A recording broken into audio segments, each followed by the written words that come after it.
नमस्कार दोस्तों। तो इस वीडियो की शुरुआत हम दो क्वेश्चन से करते हैं। तो मेरा पहला सवाल है आपसे, क्या आप कामी रीटा नाम के व्यक्ति को जानते हैं? और दूसरा सवाल मेरा है, जो स्क्रीन पर आप फोटो देख रहे हैं, क्या इस व्यक्ति को आप पहचानते हैं? तो चलिए बिना किसी देरी के मैं आपका कन्फ्यूजन दूर कर देता हूं। जो पहला सवाल मैंने पूछा था कि कामी रीटा नाम का व्यक्ति कौन है, उसका जवाब जो मेरा दूसरा सवाल था वही है। जी हाँ, कामी रीटा नाम का व्यक्ति वही है जो आपको फोटो में दिख रहा है। तो ऐसा इस इंसान में क्या स्पेशल है कि आज हम इसके ऊपर बात कर रहे हैं। तो चलिए वीडियो को बिना किसी देरी के शुरुआत करते हैं। तो सबसे पहले तो मैं आपको बताना चाहूँगा कि इस वीडियो में हम कामी रीटा जो व्यक्ति आप स्क्रीन पर देख रहे हैं पिछले कुछ सेकंड से, उसके बारे में बात करेंगे। और वीडियो में दूसरा हिस्सा जो रहेगा उसमें हम कैसे लोग माउंट एवरेस्ट पर चढ़ते हैं, उसमें क्या कुछ खर्चा आता है, क्या प्रोसेस रहता है, क्या आप भी उस माउंट एवरेस्ट की जर्नी का हिस्सा हो सकते हैं, क्या क्या उसके लिए रिक्वायरमेंट्स रहती हैं, तो इन सभी चीज़ों पर डिस्कस करेंगे। तो एक एक करके हम अपने पॉइंट्स को डिस्कस करेंगे। तो सबसे पहला पॉइंट तो कामी रीटा के बारे में ही आता है। तो इस इंसान में ऐसी क्या खास बात है? तो सबसे पहले तो यह इंसान एक नेपाल का नागरिक है और इसमें ख़ास बात यह है कि यह इंसान 27 बार माउंट एवरेस्ट फतेह कर चुका है। यानी कि दुनिया की सबसे जो ऊंची चोटी है उस पर यह 27 बार चढ़ चुका है। इसकी 53 ईयर्स की एज है, नेपाल का नागरिक है और इसने पहली बार माउंट एवरेस्ट समिट फतेह करी थी सन 1994 में। उसके बाद लगभग हर साल यह माउंट एवरेस्ट पर चढ़ रहा है और आज के टाइम में ये एक गाइड बना हुआ है। इसका काम है, जो वहाँ पे माउंटेनियर जाते हैं, जिनकी इच्छा रहती है कि वो माउंट एवरेस्ट फतेह करना चाहते हैं, यह उनका एक गाइड बन के उनकी हेल्प करता है, उनके साथ जाता है माउंट एवरेस्ट तक। तो अभी इसने हाल ही में अपना खुद का रिकॉर्ड ब्रेक किया है, जो पहले 26 बार माउंट एवरेस्ट पर चढ़ने का था। अब इसने अपना ही रिकॉर्ड तोड़कर एक नया वर्ल्ड रिकॉर्ड बना दिया है कि कोई ऐसा इंसान जो 27 बार माउंट एवरेस्ट को फतेह कर चुका है, उसका नाम है कामी रीटा। तो इसके बारे में पर्सनल तो यही जानकारी है, यही स्पेशलिटी है, जो काफ़ी बड़ी बात भी है किसी भी एक आम इंसान के लिए माउंट एवरेस्ट को 27 बार फतेह करना। अब जो हमारा सेकंड पॉइंट आता है, वो मेन जो हमारा इस वीडियो का टॉपिक है कि माउंट एवरेस्ट पे चढ़ने का क्या प्रोसेस रहता है, उसमें क्या कुछ खर्चा आता है। तो सबसे पहले तो माउंट एवरेस्ट पर चढ़ने के लिए सबसे पहली जो हर्डल है या फिर सबसे पहली परेशानी है वो तो यही है कि नेपाल गवर्नमेंट से परमिशन लेनी पड़ती है। अब बात आती है कि नेपाल गवर्नमेंट से ही क्यों?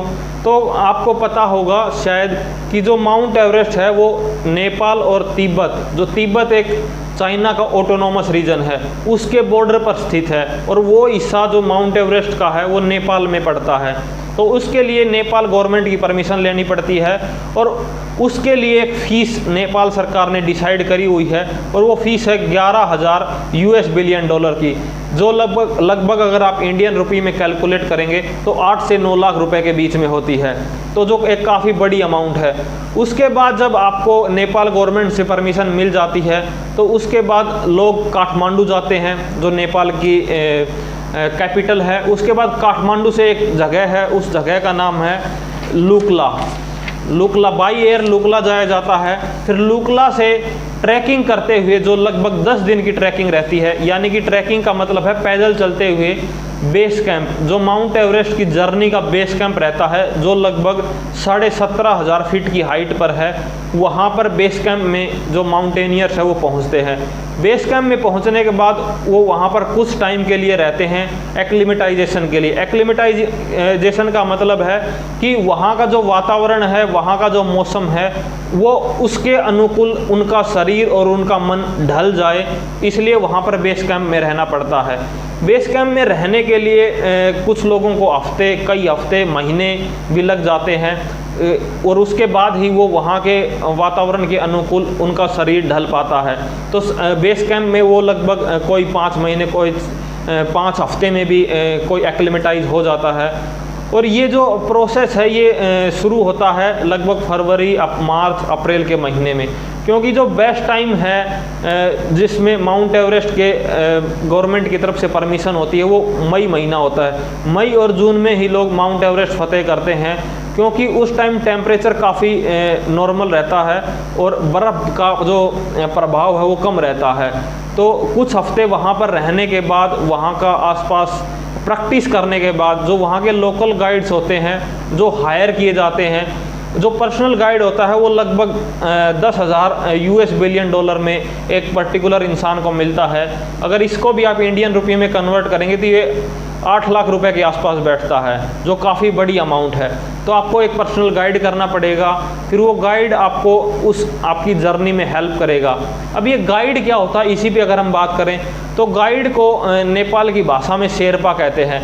शेरपा मोस्टली उसी लोकल एरिया के रहते हैं जो वैली रीजन्स में रहते हैं, क्योंकि उनका जन्म उसी पर्टिकुलर एरिया में हुआ है, तो वो उस मौसम के लिए अनुकूल रहता है उनका शरीर। वो काफ़ी एक्लिमेटाइज रहते हैं ऑलरेडी, यानी कि उनका शरीर उस हार्श टेम्परेचर को सहन कर सकता है। उस एल्टीट्यूड पे, उस हाइट पे जो कम ऑक्सीजन है उसके हिसाब से उनका शरीर काम कर सकता है।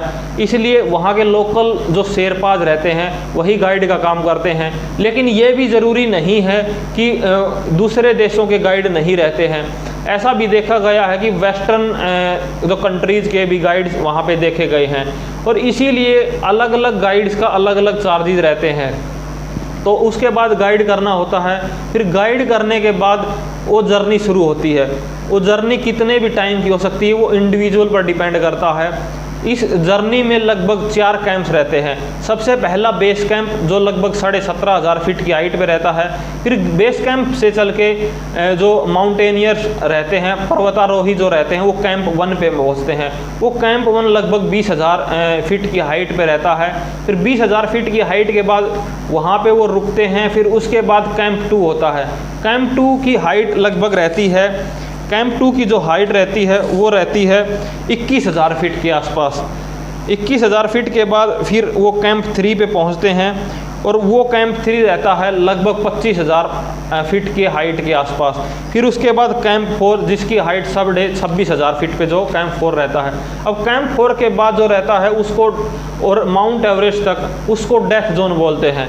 यानी कि सबसे ज़्यादा जो मौतें होती हैं या सबसे ज़्यादा जो डेथ होती है वो उसी कैंप 4 से लेकर और जो माउंट एवरेस्ट की पीक है उसके बीच में रहती है, इसीलिए इसको डेथ जोन बोलते हैं।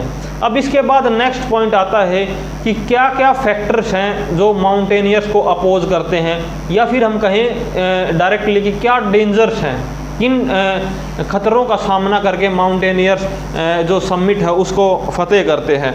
तो इसमें काफ़ी चीज़ें हैं, काफ़ी पॉइंट्स हैं जिसको हम डिस्कस करेंगे।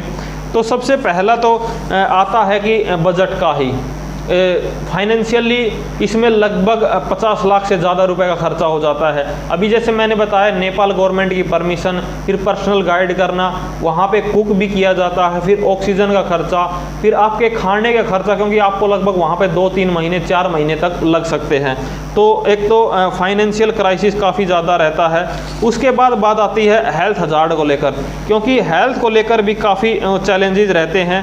तो हेल्थ में अगर हम बात करें तो एक तो जब डेथ जोन के यानी कैंप 4 से ऊपर पहुंचते हैं तो उस समय ऑक्सीजन काफ़ी कम हो जाती है, क्योंकि हवा काफ़ी थिन हो जाती है और उसके लिए ऑक्सीजन सिलेंडर्स कैरी करना पड़ता है ताकि प्रॉपर ऑक्सीजन शरीर को मिल सके। उसके अलावा टेम्परेचर लगभग -40 डिग्री से भी कम रहता है, तो इस टेम्परेचर को सहन करने के लिए भी बॉडी रेडी होनी चाहिए। उसके अलावा मेंटली काफ़ी प्रॉब्लम्स हो जाती हैं हमारे, जो उस हार्ड टेम्परेचर, उस हार्श सिचुएशंस या कंडीशंस की वजह से हमारे वो प्रॉब्लम होती है मेंटली, उसको बोलते हैं सेरिब्रल एडेमा। इस सेरिब्रल का आपको शायद अगर पता भी हो तो इसका काम होता है, हमारी जो मसल्स का कंट्रोल रहता है वो हमारे माइंड के सेरिब्रल हिस्से का काम रहता है। तो जब सेरिब्रल एडेमा में मसल्स पर पकड़ काफ़ी कम हो जाती है, मसल्स पर कंट्रोल, हमारा शरीर, हमारा माइंड काफ़ी खो देता है। तो एक ये मेंटली ये डिजीज़ हो सकती है। उसके अलावा एवलांचेज यानी कि बर्फ़, कई बार आपने देखा होगा वीडियोज़ वगैरह में कि बर्फ़ के पहाड़ टूटते हैं या फिर बर्फ़ खिसकती है, तो एवलांचेस वगैरह भी काफ़ी प्रॉब्लम क्रिएट करते हैं। उसके अलावा जो टोपोग्राफी यानी कि जो वहाँ का जो एरिया है वो काफ़ी हार्श है। हार्श टोपोग्राफी का मतलब है नॉर्मली प्लेन्स में हम आराम से चढ़ सकते हैं या जो और माउंटेन्स हैं उन पे भी हम आराम से जा सकते हैं, लेकिन वहाँ पे जो टोपोग्राफी है वो काफ़ी ख़तरनाक है, काफ़ी खड़ी चढ़ाइयाँ हैं, वो भी बर्फ़ से ढकी हुई। तो ये कुछ प्रॉब्लम्स रहती हैं।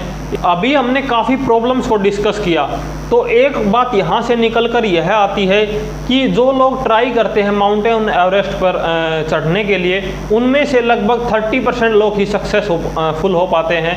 यानी कि अगर 10 लोगों ने ट्राई किया तो चांसेस हैं कि केवल 3 ही लोग अल्टीमेट टारगेट तक पहुंच पाएंगे, और इसमें डेथ रेट काफ़ी ज़्यादा रहता है। अभी तक लगभग 300 से 400 लोगों की मौत हो चुकी है माउंटेन एवरेस्ट पर चढ़ते टाइम।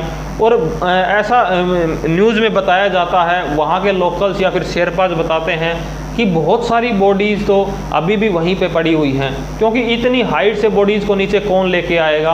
तो बहुत सी बॉडीज़ अभी भी वहीं पे पड़ी हुई हैं माउंट एवरेस्ट पे, किसी अलग अलग लेवल्स पे, अलग अलग हाइट्स पे, उनको अभी तक नीचे भी नहीं लाया गया है। तो काफ़ी खतरे भरी जर्नी रहती है, लेकिन फिर भी लोग अपने डर को मारकर उस जर्नी पे जाते हैं। तो अगर बात करें तो अभी तक लगभग दुनिया के 11,000 लोग उस माउंट एवरेस्ट की चढ़ाई यानी माउंट एवरेस्ट को फतेह कर चुके हैं। इंडिया में भी काफ़ी लोग हैं। और अगर बात करें, सबसे पहले एक न्यूजीलैंड का एक सिटीजन था जिसका नाम था एडमंड हिलेरी, उसने माउंट एवरेस्ट फतेह किया था, और उसके शेरपा थे तेंजिंग नोर्गे जो नेपाल से ही थे। तो यही कुछ था इस वीडियो में कि आपको बताया जाए कि हिमालय या फिर माउंट एवरेस्ट को चढ़ने की क्या प्रोसेस रहती है, क्या क्या चैलेंजेस रहते हैं, क्या कुछ खर्चा आता है। तो ये एक काफ़ी कॉस्टली एक गेम है, गेम ही हम इसको कहेंगे, काफ़ी कॉस्टली गेम है, और इसके साथ काफ़ी रिस्क लेना पड़ता है, काफ़ी चीज़ें कॉम्प्रोमाइज़ करनी पड़ती हैं। तो इस वीडियो में इतना ही।